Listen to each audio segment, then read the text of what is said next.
rythme endiablé de Lynyrd Skynyrd, Sweet Home Alabama, sur Buzz Radio à 7h23.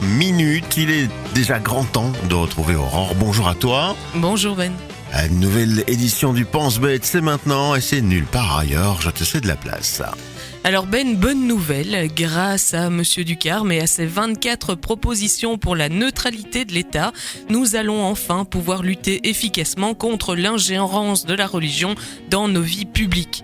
Il était temps, parce que je sais pas toi, mais moi, j'en avais ras-le-bol d'être constamment abordé dans la rue par des prédicateurs de religions diverses, m'enjoignant à me convertir, de ces hordes de fidèles contraignant ma liberté de penser et de m'exprimer, de ce dogmatisme rampant qui, si je n'y faisais pas attention, pourrait m'assujettir à une volonté supérieure à celle de l'État. Parmi les mesures préconisées, une large part concerne le port de signes religieux et ça tombe bien parce que j'imagine que ça veut dire qu'on va enfin pouvoir m'expliquer en quoi un fonctionnaire ou un élève affichant une conviction quelconque pose objectivement un problème. J'avoue n'avoir jamais bien compris, donc j'attends avec impatience les lumières du UMR sur ce point. Mais surtout, puisqu'évidemment, on nous rappelle bien qu'aucune religion n'est visée en particulier, et c'est vrai qu'il n'est pas inutile de le dire, vu que, par un hasard malheureux, j'imagine, cette question semble toujours refaire surface lorsque l'islam est au centre des préoccupations, je ne peux que supposer que la démarche, si elle n'est pas une réaction de pur rejet, une définition par la négative de ce que l'État ne veut pas être, s'inscrit dans une recherche positive de ce que l'on veut que notre avenir collectif soit. Si c'est pas super ça que les libéraux s'inscrivent dans la défense d'un projet commun, mobilisateur et volontariste au lieu de tout attendre des individus et du marché, c'est pas comme s'ils étaient toujours aussi prompts à faire confiance à l'État pour réguler les abus non plus. Apparemment, rien de tel que la religion pour inciter à renforcer l'État, ses institutions, ses valeurs.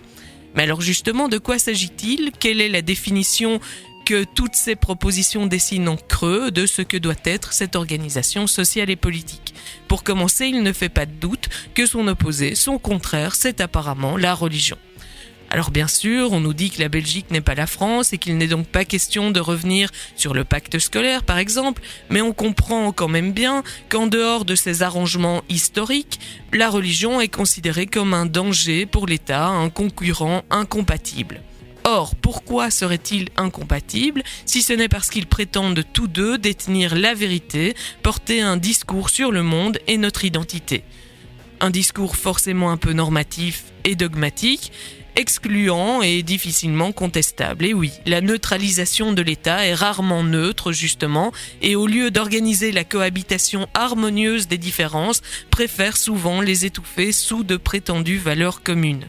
Si le MR souhaite porter un projet collectif, je le lui souhaite donc un peu plus mobilisateur que cet avenir expurgé des identités particulières. Merci Aurore une nouvelle fois pour cette belle parole. On va y réfléchir toute la journée. Le podcast débarque dans quelques minutes, heure sur les réseaux sociaux, notamment Facebook, notre page Buzz Radio Belgique ou encore le site internet www.buzzradio.be/chronique. À demain. À demain. La suite, voici venir George Michael, Jesus to a Child, ou bien encore Louane avec Maman. Buzz Radio. Buzz Radio. Juste pour vous.